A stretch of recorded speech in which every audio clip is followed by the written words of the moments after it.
This Carolina Panthers betting preview edition of the Sports Gambling Podcast is brought to you by Circus Sports. Circus Sports is giving away $14 million this NFL season. Sign up in Vegas and play from anywhere. Get all the info over at circusports.com.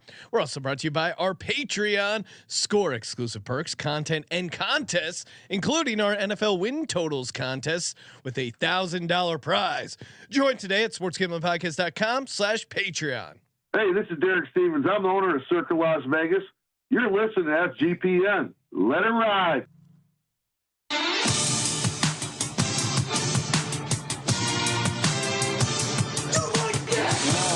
Cox. He's one of those guys who will get penetration.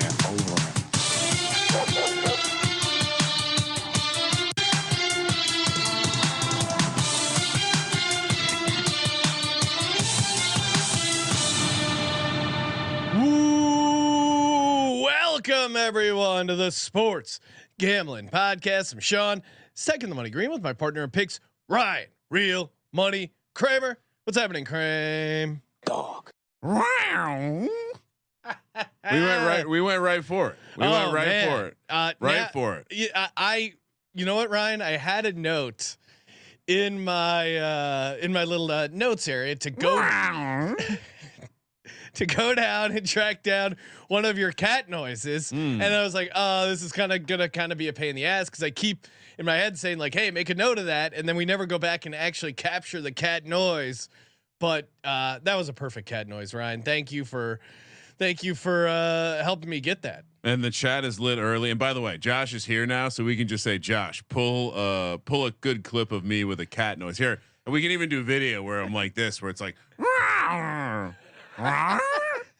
That one, the second one is more like a question, almost. Yeah, you can have multiple versions. Yeah, and that's also a great GIF. Get all the Kramer cat content.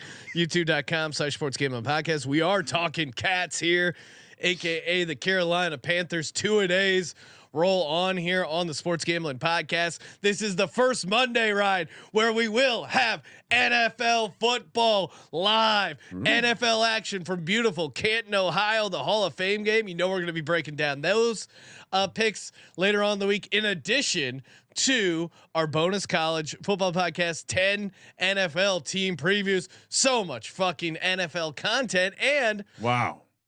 And just dropped the NFL win totals contest for the Patreons.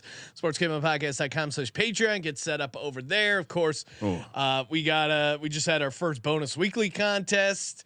We got more contests on the way. Exclusive merch, bonus ad-free SGP Stories podcast. Have we figured out the schedule for that? I've gotten a couple questions. Oh, when we're gonna release that? Yeah, like when will the stories show be coming out?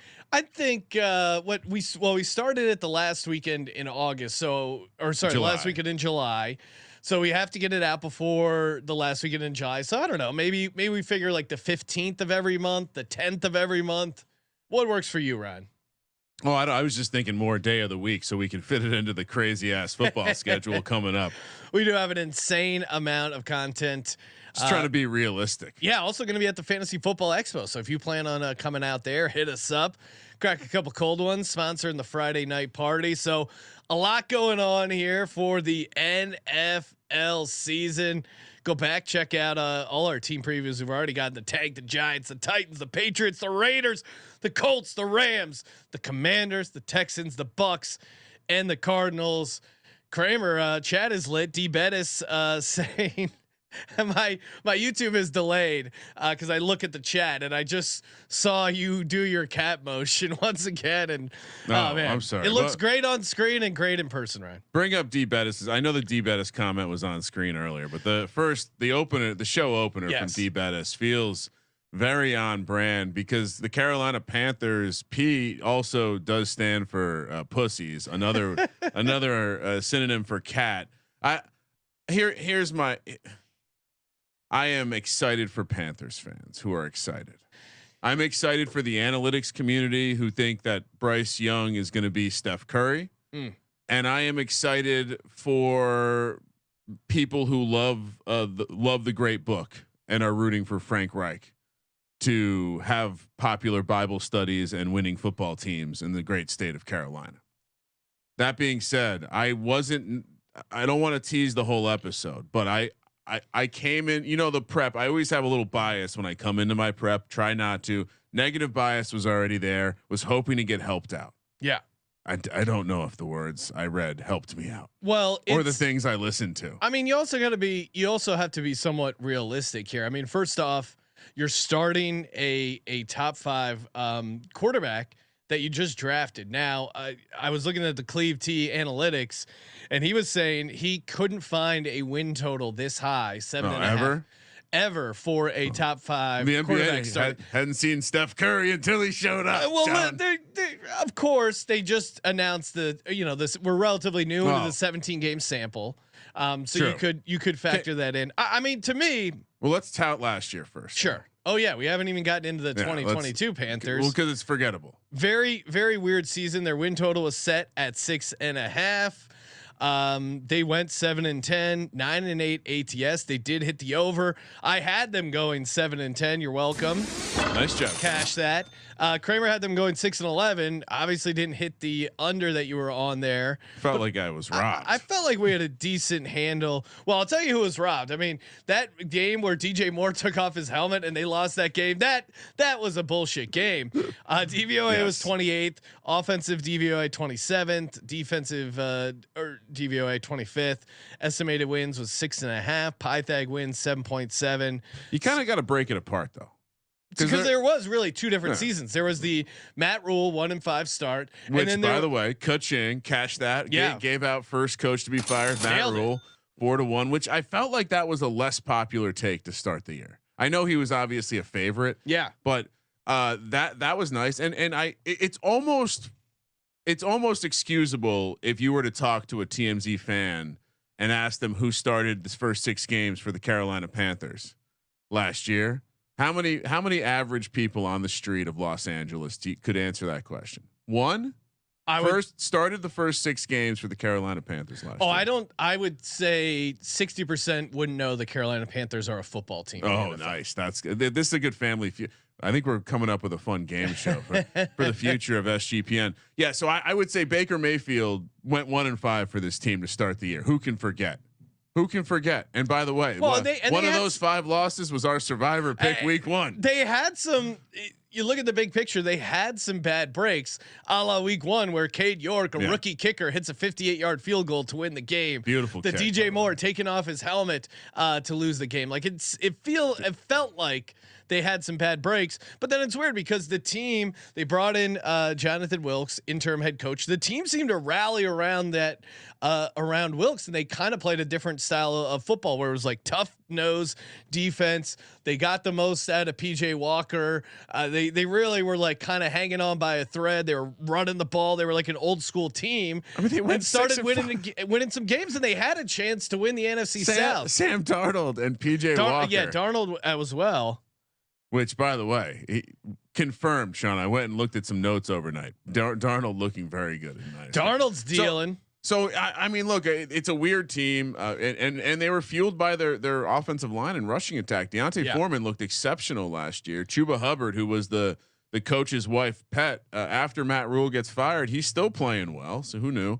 They kind of did the right thing in trading Christian McCaffrey and getting something, I guess. Assets. I still don't think you had to get rid of DJ Moore to move up and get number 1. I assume you read between the lines there. What do you mean? He's not a Frank Reich guy. Oh, maybe he's into the threesomes, man. He's more of the DK Metcalf receiver. He's one of those guys who will get penetration. So they were 1-4 in coin flip games, 3-5 in 1-score games. You look at fourth quarter win probabilities, probably should have won around 8 games. To your point, Deonta Foreman finished the season 877 rushing yards on 11 games. it felt like everything they had a really good season out of their offensive line. A lot of that was they didn't have any injuries, very healthy offensive line. So which tough season to waste I'm going to say, like if you're a Panthers fan, hopefully for you didn't waste that great offensive line season on kind of a transition year. I mean, coming back to just the reality, you drafted a top 5 quarterback. You're bringing, it's not a rookie head coach, but you're bringing in a new head coach. The ceiling is, I also think that is fairly short. I think there's a little bit of the Bisaccia or Steve Wilkes in this case. For whatever reason, he's not a sexy guy to hire and run your franchise. Yeah. But when he's given just horrible situations, he's had some level of success. Players speak highly of him. He seems to be a grown ass man who, I don't know if he's full leader of men, but he certainly is a guy that can evaluate a shitty situation and make the best of it. Which maybe those guys don't have the highest ceilings, but they have nice floors. By the way, he is coaching on the Niners this year. I hate to see that fucking rehab program out there. Shanahan, good guy of the year. So yeah, I mean, look, I think whenever you fire a coach midseason, you have to kind of look at that team and much like we've talked about, like, is the regression conversation even worth having, because so much is going to change. That being said, and maybe a good transition into the change, I wonder how good the change is. When what concerns me about Frank Reich is how many people are willing to just take, oh, he's a good coach, as a word that someone else can say and be fine with it. I'm a little curious, and I think we're gonna have to double click on it. But I'm a little curious as to why the leadership style of hire old guys with experience who you've worked with before is the best approach to building a business or a team. And so I have some questions. But I think you kind of have to look at last year and say that was really shitty. They did do all right to finish where they finished. And a lot of the core of that offensive and defensive line is still here. Yeah. It's a very interesting, situation. I think kind of the ceiling, though, to me, not to make everything about the Eagles, but Frank Reich was the offensive coordinator in 2016 when they drafted Carson Wentz. Again, similar, highly ranked quarterback. They had a new head coach at the time. Doug Peterson was a first-year head coach, and it felt like they got a really good season out of Wentz for a rookie. Ended up finishing 7-9. Did he call the plays? Frank Reich? Yeah. I think so. Not 100% sure. I don't remember off the top of my head. So interesting that but they got off to a good start. He was 3-0, sagged in the middle, and then kind of closed strong. So I think that would be kind of the ceiling case for Bryce Young and this team. Yeah, and kind of similar in the sense that he didn't really. I mean, you look at the Eagles 2016 team as far as receivers. Again, that's why I think as a Panthers fan, you got to be frustrated that you got rid of DJ Moore, because DJ Moore is the perfect receiver to have with the guy like Bryce Young. Now you look at the depth chart, and probably a good time to bring up the key additions, key losses, and kind of look through that, because I don't see a ton on this roster. I mean, yeah, they brought in Adam Thielen, DJ Chark, but they're not. I mean, shout out to Adam Thielen. It's all referrals. It's all referrals. Chark play. I mean, I do have concerns about Frank Reich having a type, and everyone just assuming he's some sort of great coach. And why are we giving him all these passes? He went out and brought in a bunch of old guys. They got rid of all their production. DJ Moore, Christian McCaffrey, and poof, and Deonta Foreman. Deonta Foreman gone. Finished the season really strong. I mean, they kept the running back that they have on contract that was like a side piece for the wife of the coach. I mean, that's what Chuba Hubbard was. So I don't know if he's going to be a great running back, but I mean, just looking the whole entire acquisition is like. No one gets you excited. And when you look at how much money they spent to bring in Andy Dalton, Miles Sanders, DJ Chark, Adam Thielen, and Hayden Hurst. Yeah. You throw, I mean, a normal coach in a normal franchise would have we bent over and be made fun of for this kind of stuff. Giving the biggest free agent contract to a running back in the offseason, they would get a normal franchise would get smashed. But there's something protecting this Panthers franchise from being dragged through the fucking mud for some reason. And so I hate these moves. I hate all of these moves. I think Miles Sanders actually is a good fit for this team, a good fit for their offensive line. I mean, you know, it doesn't really directly impact it, but Miles Sanders did catch 50 balls his rookie year with Deuce Staley as the running back coach in 2019 in a Frank Reich offense. Similar situation here. I think Miles Sanders is in store for a pretty big year. Bell cow? Because I do think so. Yeah, he's going, you know, 6th in best ball, maybe 5th and a little higher and managed. He does seem to be a guy that, if that's true, what you're describing is true, and he's going to have that same Deuce Staley like Frank. Like we're going to run it back. I think he's going to get a shit ton of carries. I mean, I think that's why they brought him in. I think that's why they paid him, and I think he could be a good fit for this offense. I think they're going to run a ton of play action. And again, how do you make rookie quarterback jobs easier? You have a running back like Miles Sanders that you can just dump an insane amount of workload on. As an Eagles fan, are you sad he's gone? No, I mean, that's not a great endorsement. No, but I think I'm just saying, like, but I think the Eagles running game succeeds regardless of who you plug in there. I think Miles Sanders better than Deonta Foreman? Maybe I would give him maybe a slight edge. I think he's going to do well in this team. I think if they didn't bring in Miles Sanders, I think there would be a gaping hole in production here for this Panthers offense. Like if Chuba Hubbard was their number one back, I would be concerned. But I think they have a pretty decent offensive line, and I think Miles Sanders can have a pretty good season. Now, as an Eagles fan, they brought in DeAndre Swift, Rashad Penny, and they have Kenny Gainwell. No, I'm just saying I was less worried. I thought Miles Sanders was a good player, but I thought what they did to replace him, I'm fine with. Okay. Yeah. So I guess I was more saying it I don't, again, it's being described like he's going to plop down and be this bell cow that he never really has been, with the exception of, I know a lot of people are calling to that Deuce Staley thing. I also think you're expecting Terrace Marshall or Mingo or DJ Chark, a guy who can't stay healthy, to stay healthy and perform and get it done in a way they really haven't. Last year with the Eagles, he had 259 attempts, 1,269 yards, 11 touchdowns, all career highs. I think, but not buying the dip. I think, but I don't think it's priced in there, because I think I wouldn't be surprised if he gets, closer to 300 carries. Like I just think they're going to give him a ton of volume. Okay.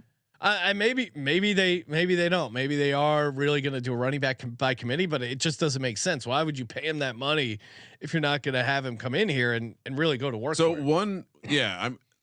I kind of agree. I mean, I think it's a good point, because what I learned in diving into this team is Frank Reich just hired a bunch of his buddies. Yeah. And he literally wants to run it back.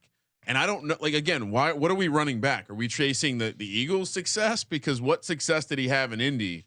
Again, it was always the crutch, right? Oh, yeah, the old quarterback. He brought the old quarterback in because it's a Frank Reich guy. It's a guy who, maybe he likes to play football and go to church on Sunday. Maybe it's all about being older and pounding the rock. And maybe this isn't going to be the most progressive offense, Sean.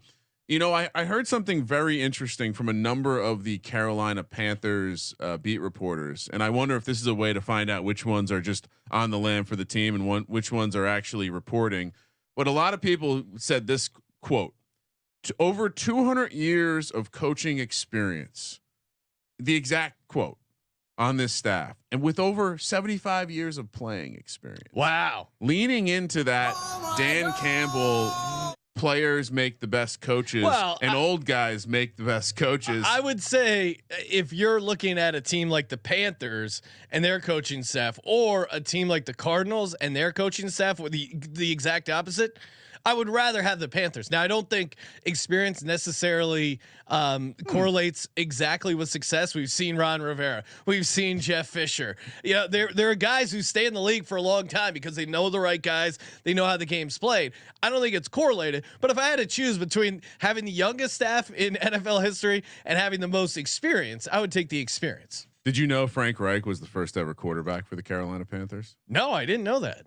In my head, he's always a Bill. The Panthers are literally running it back. Do you know Dom Capers, who's a special assistant on the staff, first ever coach for the Carolina Panthers? Yes. Did you know Jim Caldwell's on this staff? Oh wow, dusted him off. I mean, but Caldwell. They wanted to get to 200 years. Caldwell's probably one of those perfect guys who level-headed, stuck in the past. But a guy Ryan, he has some coaching value. Jim Caldwell needed a Jim Bob Cooter to get Matt Stafford all the way revved up. Yeah. Here's the real takeaway, and shout out to our guy Adam Chernoff for putting out all his little mini previews. But I picked this up from him, that there's been a little bit of friction between. Oh yeah, there's been news about the offensive coordinator Thomas Brown, who came over he's one of Sean McVay's guys, so an outsider to the Frank Reich system, an outsider. Why was Frank Reich forced to hire an outsider to be his offensive coordinator?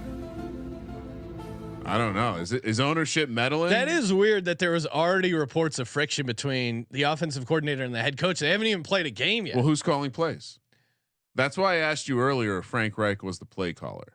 Because, again, great leadership sometimes is being transparent. Sometimes pushing responsibility down and creating autonomy. Are you talking about Nick Sirianni giving up play calling? The Eagles going on an amazing run. I think there is something to the idea that the head coach shouldn't be calling the plays.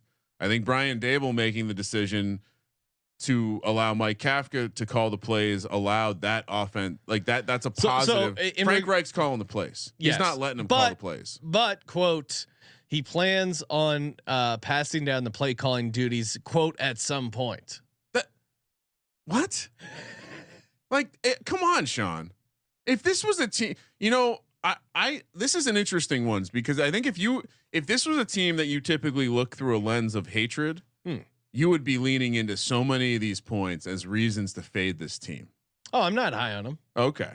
No, I mean, what if I think Miles Sanders could have a good year. Again, I think having a tiny quarterback like Bryce Young, a lot of people compare Bryce Young. Oh, you can be tiny and be in the NFL. Who's the comp? Look at Drew Brees. That's what everyone goes to. Drew Brees, to be fair, started out 10-18 for the Chargers. Well, that's a good nugget. They got rid of him. Threw more interceptions than touchdowns his first 3 seasons.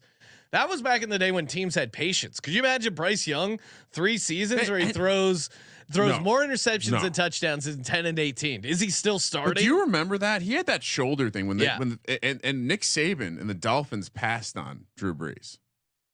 Things could have been a little different. College football maybe a little different if Nick Saban gets Drew Brees at the Dolphins. Bryce Young's 5'10". He looks very small. Yeah.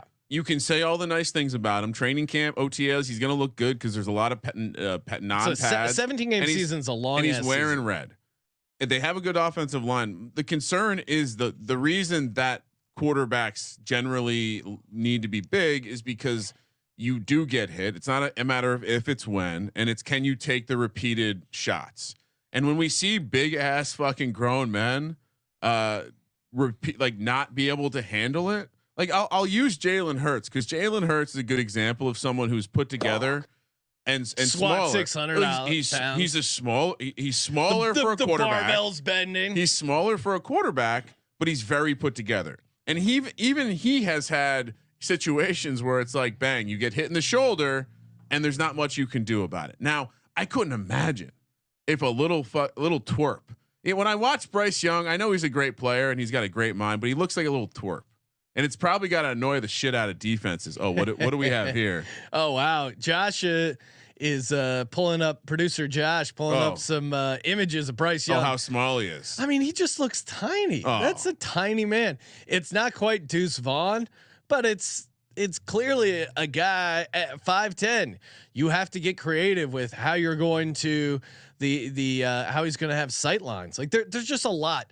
But that being said, I think if you're a Panthers fan and you want to be slightly optimistic, you look towards their schedule, 4th easiest when you look at win totals. You look at their offensive line, which I think is a pretty good offensive line. ETR has them like 14th, 15th.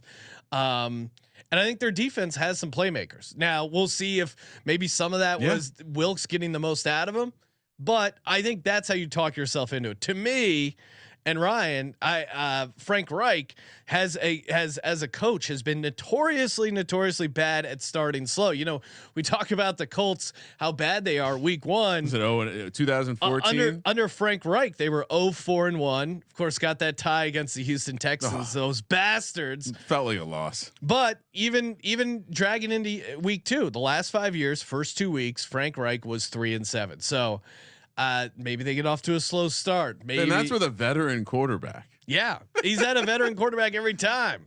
You know, that's the other nugget we have to discuss.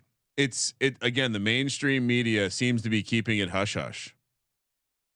But it sounds like Andy Dalton could be the starter. No, 100% no. Right, 100% Bryce Young is starting. Okay. Because why wouldn't you if you're the Panthers? I mean, don't argue with me. I read information, and I'm just saying I don't know if it's a lock that Bryce Young's starting week 1 with Frank Reich as the play caller. I'm gonna. You know what Andy Dalton loves? God. If he's got a type, dude. If they start Andy Dalton week 1, it's a disaster in Carolina. It's a disaster. That's a great clip. I'm telling you, if Andy Dalton's the week 1 starter, I think Carolina Panthers management's going to be pulling out their hair because they're like, how is he that bad that we're not going to start him week 1? Okay. ZD Mills in the chat saying, who's the receiver you're most likely to draft in fantasy considering ADP? Ryan, what do and do we walk through the I guess we talked about the depth chart a little bit. Obviously they drafted Bryce Young. Mingo is getting a lot of buzz as far as pass catchers, but who do you like? You got to be careful. We listen to, I think, a little too closely to the dynasty crowd and some of these rookie hypers. I mean, look, I think the guy that's probably like puzzling how low he's going, especially in best ball, is DJ Chark, but it's because he does just miss his games. Yeah, I think Terrace Marshall's probably the guy I would draft and redraft. I think he's the guy. He was a second or third round pick. He played on that LSU team with a lot of talent. Am I crazy to think Adam Thielen, because he's going? I think best ball, he's like undrafted. After the research I did. Oh, 100% Adam Thielen. No, because Ryan, I think Adam Thielen is kind of, to your point, one of Frank's guys, a veteran they can trust. Couldn't you see him just getting? He's a new Frank guy in like full point PPR. Couldn't you see him just getting a ton of easy dink and dunk stuff? My issue is a bunch of easy catches. He could be washed up. No, and that was a concern in Minnesota. He's getting up there old. Terrace Marshall would be the answer to the question, or Hayden Hurst. Okay, Laviska Shenault, any sort of. He's going to play running back. That sounds like that he could be a Cordero Patterson. So you're type. saying Terrace Marshall? I Terrace Marshall's probably the right answer, but I think if you're doing best ball teams and you have Bryce Young as your second quarterback, I think toss some darts on those last 3 rounds. You can go Bryce Young, Hayden Hurst, or Hayden Hurst, Bryce Young, Terrace Marshall, and get a Carolina Panthers stack. I mean, it's not a very difficult thing to do. Yeah, and Ryan, and then you bring to your point. Bryce Young was named quarterback 1 by Carolina 3 days ago. So shout out to the chat for keeping you honest. Okay. I don't know where you're getting these. What tabloids are you reading, Ryan? Okay. The truth is out there. I'm saying it's not. It's as the coach said that he's the starter. The Panthers announced him as the quarterback 1. I can do deeper research on that. Okay. All right, Ryan. While you're digging into that mystery, let's get to the schedule. Before we do that, you know where our schedule is going to be. What our schedule set up. August 24th through 26th, we out in Las Vegas for Circa Sports, the ultimate sign-up weekend. Yes. Just get those football juices flowing. Sign up for Circa Millions and Circa Survivor. $14 million in guaranteed prizes. All right. Imagine going on a heater where you win like 2 of the quarterly prizes and the final first place prize. Just imagine you're just in the mix that last weekend where you're putting 5 picks in against the spread or the Survivor. I mean, that was electric. Imagine you were the guy who had the Houston Texans, picked them in your Survivor to win the Circa Millions as they took down the Colts on that last second Hail Mary play. Just amazing. Just amazing. So many ways to win, so many ways to play. Sign up in Vegas, play anywhere. Come out and say hi to us August 24th through the 26th. Circusports.com for all the details. Circusports.com.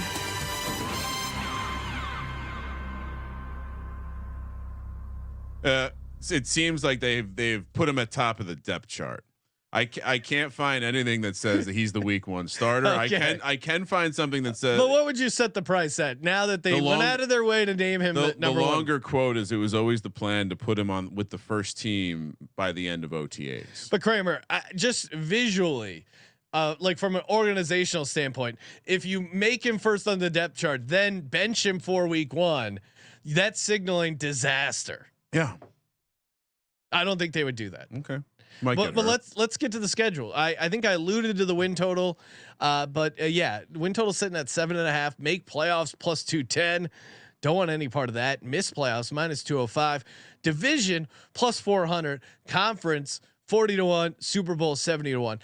The division price to me 4-1 that's kind of crazy, right? Because look at this division. No mud on the faces. They're not being dragged. No one seems to. You wouldn't rather have the Tampa Bay Bucks at 8-1 than the Carolina Panthers at 4-1? That's. I mean, what is like? Why is it so much of a? Who has a better roster? Yeah, and you have. No, that's a serious. Like, I'm not. This isn't even a hot take. This is a serious. Like, which position group are you liking better? Why on is the it Panthers? so drastically better? The offensive line position group advantage Panthers. Okay, yeah, slight edge. That's it. Defense, I think. I mean, again, look at the Bucks did on defense. I think the roster is really close. So I mean, look at the skill play. Look at the receiving talent. So we're back to it. And you have a quarterback that started games. Where is the I guess maybe not if they. So start why trash, is there not being a why are we not shining a negative light on this? You touched on it a little bit. You keep saying I'm not high on the Panthers. No, why is the world? Because they drafted the number 1 quarterback overall. And people like the excitement. But the same smart fucking nerds are in on this old school team. They're going to be an old school team. I don't think this is going to be a team to lead the league in pass rate over expectation. I think the best a chance this team has is that they're able to run a grinded out offense and a lot of play action, and the run game really works. So yeah, and they play defense. I think and it'll be interesting to see how they actually play, but I think their formula is similar to what worked last year. And if you're optimistic on the Panthers, you're projecting Bryce Young is better than what you got at a PJ Walker and Sam Darnold last year, which I don't know. I don't know if you can project that because Sam Darnold was a high pick. Well, and PJ Walker's a stud. I think that team really was playing for Sam Wilkes. Like they had a good mojo going. So I think to toss that off to the side, I think was a bit foolish. D Bettis pointing out Panthers have DJ Chark and Laviska Shenault. Jags 2.0. Go sign Blake Bortles as a backup. Oh man, he's out of the league now. You know, this is now I think our second full season without Blake Bortles around. We've moved on. We've made it. A couple other things to. Just Josh bringing up the news headline of officially named number 1 pick Bryce Young. See, that's actually a poor job of taking what was actually said atop the. He's number 1 on the depth chart. So we're in a journalism class right now. Well, I mean, Josh, I'm suddenly not enjoying you being here. That's not necessary. Great work, Josh. Great work. But to finish the point, and I know this division generally chops it up with each other. So yes. Regardless of what you think about any of the teams, I think it's fair to say there'll be some shared wins and losses. And I know they play the AFC South, but you you know what's amazing? How many rookies play each other this year? Yeah. And again, for some reason, when I hear people talk about the Panthers and they're facing another rookie, it's like, oh, this will be a good game they can win because they're facing a rookie. And it's like, well, they have a rookie. What are we doing here? No, I don't get it. I don't get it. The silver lining, of course, is their schedule, which is somewhat winnable based on kind of their division. But yeah, I mean, I think it's going to be tough sledding for them. I feel like 7-10 is their ceiling. Do you think Patrick Mahomes, if he has to start game 1, is good? Is the same guy? Do you think he turns into the same guy if he doesn't get to sit for a year with Andy Reid? Yeah, probably. I think a lot of that's a little. So then it doesn't matter because when he didn't sit the entire year, he sat most of the entire year and played that last game. Yeah. And I remember we were in a contest with a former individual who worked here, and I kept saying, I think Patrick Mahomes are going to light it up here against the Broncos last game of the season. Oh no, he's a rookie. He's going to suck. Now Patrick Mahomes is always. So do you think he could? Like, you're saying that?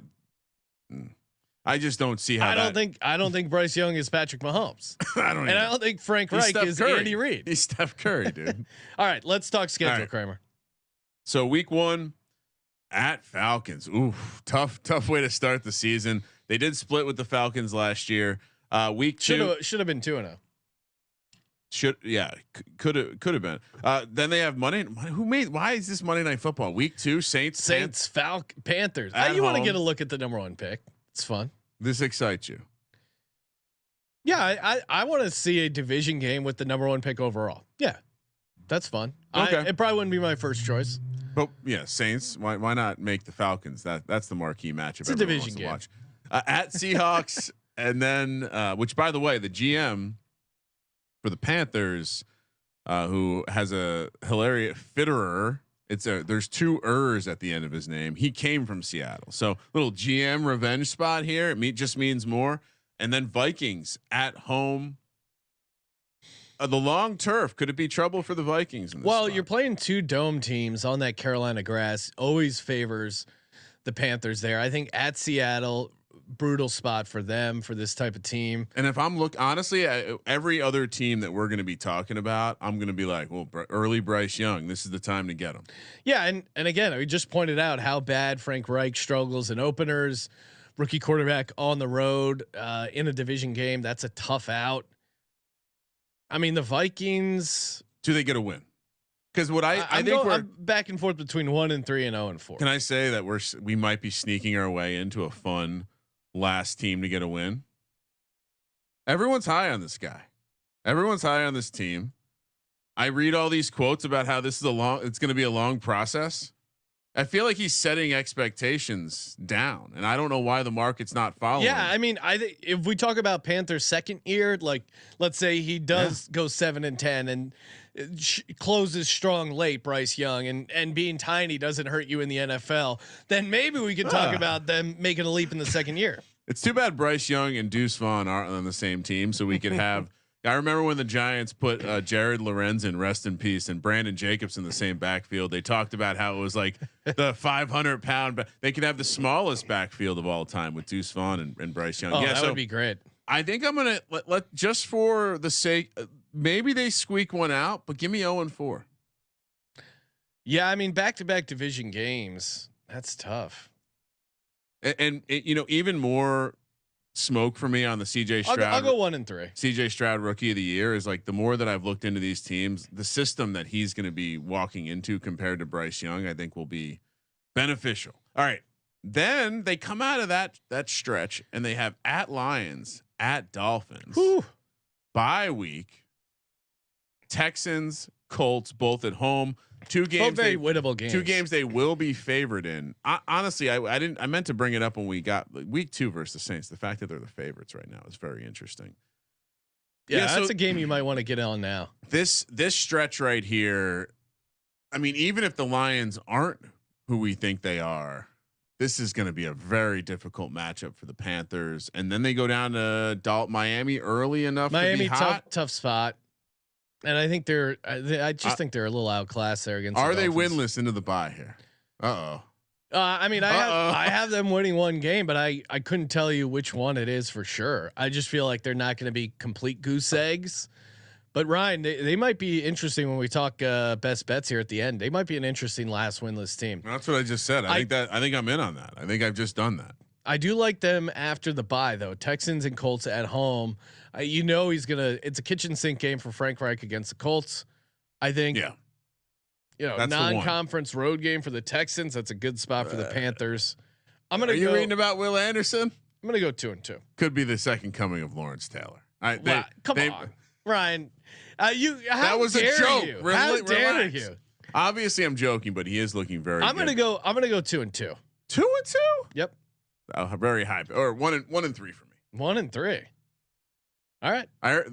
I told you this. No, one of the first all things in on the Texans, all out on the Panthers. One of the first things I did was fade this win total. And so I'm just leaning into that. Then we have at Bears on Thursday Night Football. Even a Bears hater, it's like, oh, that's a tough spot for the Panthers. Yeah, I mean, you're only getting 2.5. I might bet this now. I mean, Cowboys at home at Titans. Real quick, just quick pause here. What do you mean? If you went through and did the look ahead lines and bet on every home team Thursday night, I feel like that's a great strategy right now. As far as like closing CLV, I feel like people don't factor that enough into the number. Could be the other way though. Remember home field didn't matter last year, and we're getting to 2.5 points and on Thursday night. No, just in general. I feel like it's always Thursday on the short week, especially. It maybe even started after. I think the first couple weeks it doesn't matter, but like if you took week 3 on and bet all those look ahead lines, the home team Thursday night, I feel like you're getting at least a good number.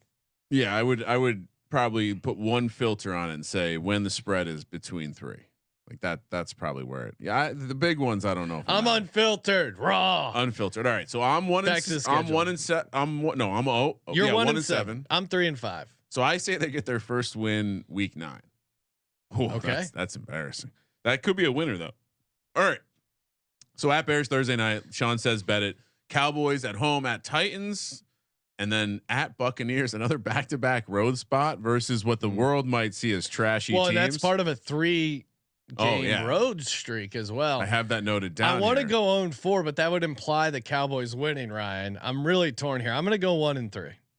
Have they 4-8 sounds right for this Panthers team. Which they're not. I think a lot of people think Will Levis is going to be playing for the Titans. I think they're unaware of what the.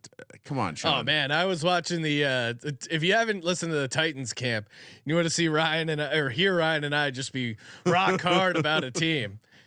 Way higher than market on the Tennessee Titans. Yeah, not to hashtag tighten up tease the episode, but all right. So I think I have to go 1-3. And yeah, then, I'm going 1-3 as well. All right, I had them. All right, so then I've had them.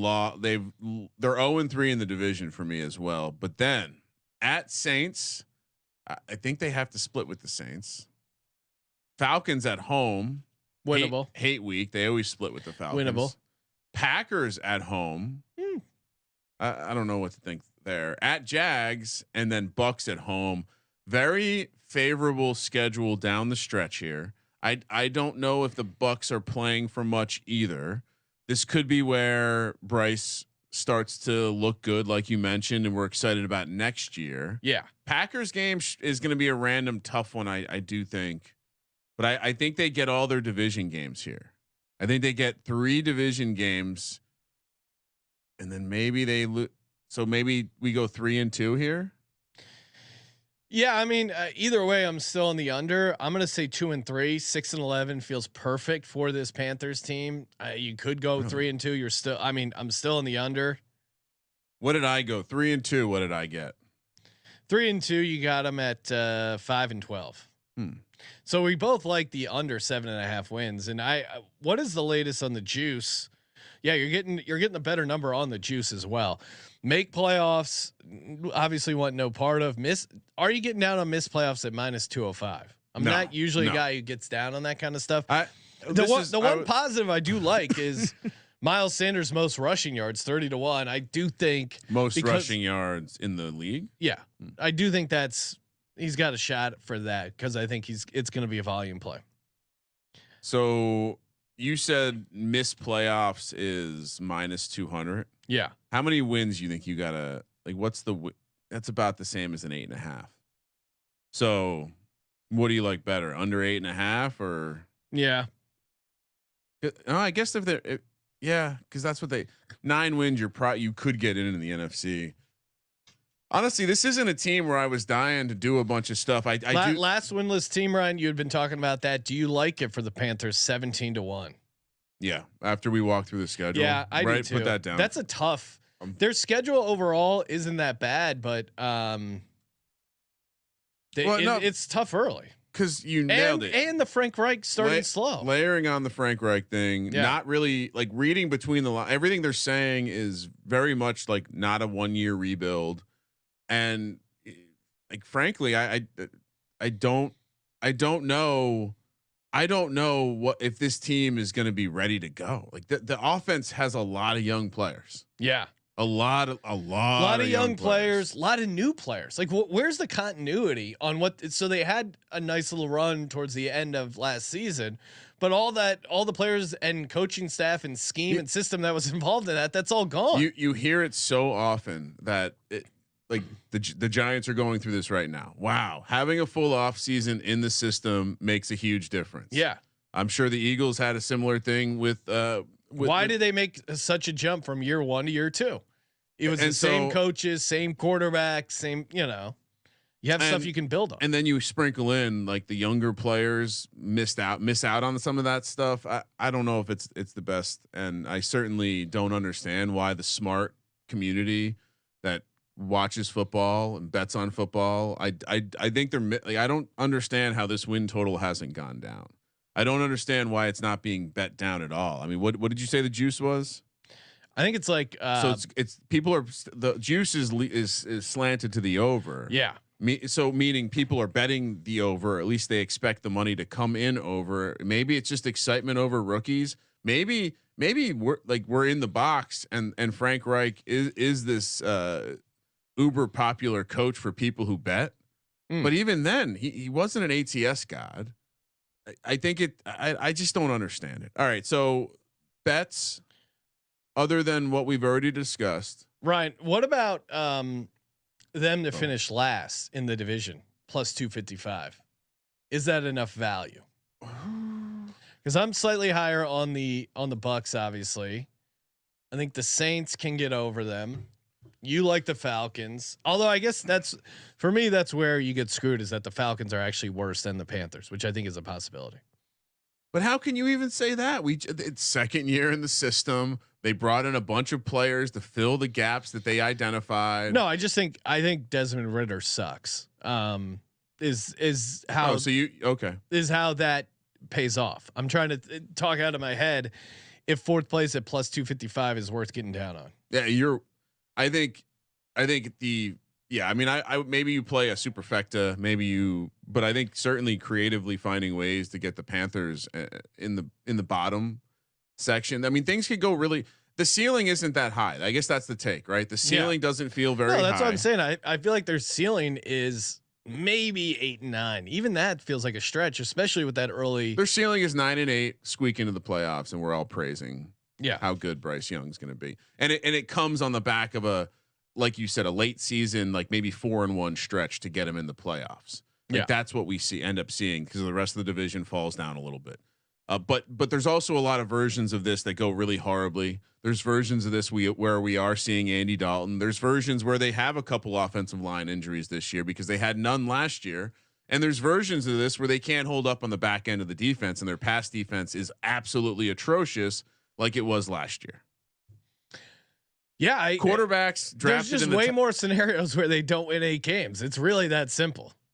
Yeah, and be careful because a lot of sharps out there are pointing out that since there's a number of different trends alluding to the same kind of thing, but basically highly drafted quarterbacks with a new head coach have skewed, like the results have skewed to the over to something along the lines of 65%. But like Sean mentioned earlier, this is by far the highest total. Factored that in. This is the highest total we've ever seen for this type of situation. Yeah, usually it's because of the win total set at like 4.5, 5.5. Bills Mafia DGen saying they live for fewest wins at 22-1 or less winless team more value.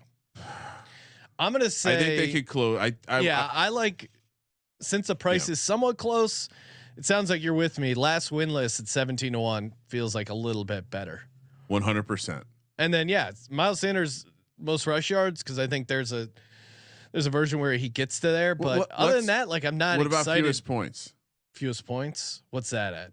I don't have that section pulled up because I do think if they win, it's like lower scoring. Yeah, no, we kind of workshopped that. Least points. Carolina Panthers 14-1. No, I don't like that any better. Not at that price. But yeah, I mean, honestly, feel a little bad. This isn't a team that I have a lot of bets for. If they make it to the bye winless, do they fire Frank Reich? No. Okay. At no point is Frank Reich fired or Bryce Young not starting week 1. Oh, okay. Lock both those in. How many games does Bryce Young start this year? Let's set an over under. Well, right. I'm not allowed to predict injury because that upsets people. This is at our show. We can predict injury. Oh man. How does he not get hurt? Yeah. I'm going to be nice to, oh my goodness. Josh bringing up an amazing meme, a Bryce Young meme, with a, tiny, I'm guessing man, possibly child, with some, football players there. Yeah, youtube.com/sports gambling podcast. Can we? No, seriously though, like Bryce Young and Deuce, is he taller than Deuce Vaughn? Oh, that's a good question. Yes, because Bryce Young's listed at 5'10". Deuce Vaughn's listed at like 5'5" or something crazy. Have we seen them stand next to each other? Deuce Vaughn was able to carry the load in college, just like Bryce Young. But Deuce Vaughn is listed at 5'5". Right, that means he's actually 5'3". That's crazy. What last market I thought we should or is if Deuce Vaughn at 5'5", do you even bother lying on your size? Like no, his dad works secretly. Oh yeah, we list him at 5'5". He's actually 5'4". Like, are you real? Is that extra inch going? Oh, we gotta keep an eye on Deuce Vaughn. I love how they lie about their size. His dad works for the team, so I mean, I guess whatever. The one I wanted to talk about is are you at all interested in the Bryce Young interceptions? Talk me into it. What is it? You mean over under or his? No. We wouldn't play an over under. We would play most interceptions. What is his? Well, what do you need? You need to be a rookie. You need to be. Dak you need Prescott. to have a long ass. You need a long ass leash. But I feel like the past couple of years, it was like Prescott last year. It was it's just more of a question because I do sometimes think that the rookies get before that it was Stafford. So I feel like the rookies, Bryce Young is 30-1. I feel like the rookies don't normally get it because they're generally not given a leash and the team's going to run the ball enough. Yes. Should they don't have enough pass attempts to qualify. I'm with you. I mean, I think it's hard, especially when you have a guy like you have Josh Allen and Dak Prescott in the league. Yeah. And again, you have a running back, you have Miles Sanders. I think teams go in with the plan of like taking the load off of a rookie quarterback. You're just not going to be asked to do that much. Most regular season passing yards for rookies. Bryce Young is -115. CJ Stroud +110, Anthony Richardson 10-1, Will Levis 40-1, Clayton Tune 65-1. I brought this up solely to then say Stetson Bennett is 80-1. How do we not have that for the Rams bet, Ryan? This is new. They were only offering the first round rookies. They've now included Stetson Bennett. They just keep opening markets like every day. I feel like, so none of these, I'm just not interested. The last thing I thought I should bring up, because we've done this before, and I famously gave out Blake Martinez before he requested a trade and then retired. But sometimes on really bad teams, you just want to attack the like a tackles prop. Maybe the defense could be good enough, but even then, it's like you would play something like Shaq Thompson most tackles. He is. Let me see. I feel like we didn't really talk a ton about their defense, Ryan. 65 to 1. They do have guys like Brian Burns. No, they have a good defense. Shaq Thompson. Good. They have like a pretty good front seven. But their pass defense was horrible last year. Yeah, and you got, the back end, Dante Jackson, cornerback, he's banged up. J.C. Horn, J.C. Horn's actually pretty good. Son of all-time dog, Joe Horn. Yeah, so we'll see with this. I just think Bryce Young, it's a work in progress, man. And he's tiny. Those are my big takeaways. Tiny. Sean's not usually a short guy hater. I will say this is a different take for you. I mean, at quarterback, it's not that he's short. Like Russell Wilson at least had some stockiness to him. You know what I mean? Yeah. Like it's short and you're frail. So like you can go a different direction. You can say could, Kyler is stocky compared to him. Yeah. No, seriously. And Kyler, I think slightly more like explosive with his legs. The issue with Bryce Young is I do think the type of offense he ran at Alabama, the way he was able to break down defenses, the way he progressed and found the open guys, I think he does have. He's good. To me, he has a really high quarterback intelligence for how young he is. Yeah. So I think if he stays on the field, he could figure some stuff out. If I could bet on. And I never would because I wouldn't want to root for someone to be injured. But if I could bet on him breaking a collarbone or shoulder injury, basically someone upper falling body on top of you, I think that's going to happen. It's unfortunate. I just think he's too frail. Yeah, you get hit even when you get rid of the ball. That I would agree. Like a big defensive tackle just falling on him, just popping something. He should wear the Russell Wilson makes you look fat flak jacket. I would 100%. I would 100% recommend wearing whatever that like the Kevlar rib thing for him because I do think he's going to get banged up, man. I think he's going to get banged up. All right, Kramer, time for everyone's favorite part of the podcast. Time to announce our MLD, most likely DGen, aka the player, coach, or even owner who's most likely to get busted for gambling on the NFL this season. Ryan. All right, so I'm going back to the coaching staff, and I think we briefly discussed this when we were talking about the Colts. But if you remember when Jeff Saturday took over from Frank Reich, we had this amazing situation where Parks Frazier, who was a guy that was just again one of Frank Reich's guys, they like to study from the same book. Frank Reich was even the officiant at their wedding, Parks Frazier.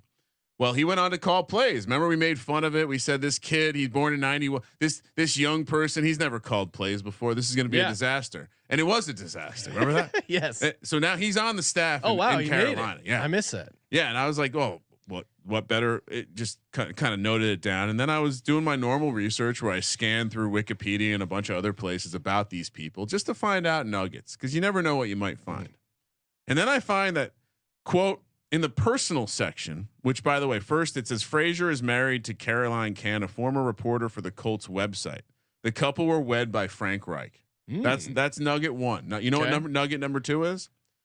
Frazier's house was damaged by 77 rounds in a shooting in 2019. No residents were home. What? No injuries were reported. The 77 rounds. The targeting of Frazier's house was later ruled a quote mistake. You don't accidentally get 77 rounds shot up into your house. It's like that. Remember that Chris Rock joke where he's like, "It's not gun control, it's bullet control. We need to make bullets expensive as hell. You know, charge $5,000 a bullet."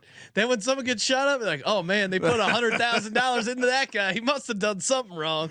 That was a great joke. Great joke. Chris Rock. If your house is getting loaded up with 77 rounds, I have a feeling you've accidentally crossed the wrong guy, or maybe you had someone over your house that was the wrong person, but somehow your house got. People don't just go to Google Maps and say that's it. They drive by the house a couple of times and verify it. So I'm going to say that if it's possible your house can get loaded up with 77 rounds, it's also possible you could throw a couple teams into the parlay, Kitty. Maybe a same game parlay. Maybe you listen to the show and you like a little first touchdown action.